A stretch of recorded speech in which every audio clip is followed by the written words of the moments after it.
I want to ask you about your title. You have a unique one, CBO.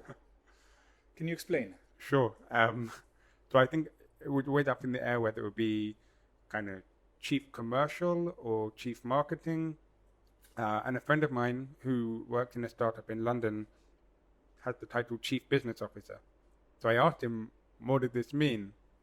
And he said he was in very much, it was very clear in his organization who was CEO, what responsibilities came with that title, who was COO, and what came with that title, and everything that was left, which was partnership, strategy, sales, marketing, all kind of came under him.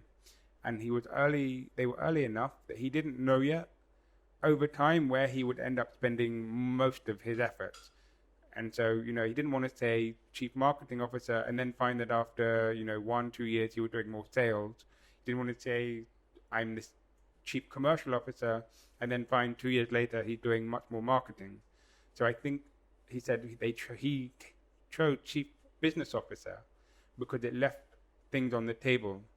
And it was a title that over time, if it fades, because you then evolve into one of those areas and it creates room in the organization for the other titles, you can do that. So it's a title that I think 5 years from now, Ostu's flying, do I think there will still be a chief business officer?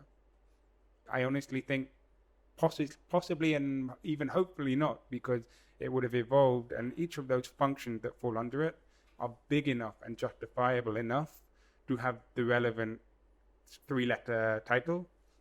And I think for me, I really related to how he said, right now, I'm doing a bit of everything of all of these elements. So I chose a title that kind of covers all of them without being too committed. And for example, he gave a great example, and I've had that experience too, is when you reach out to a prospective partnership.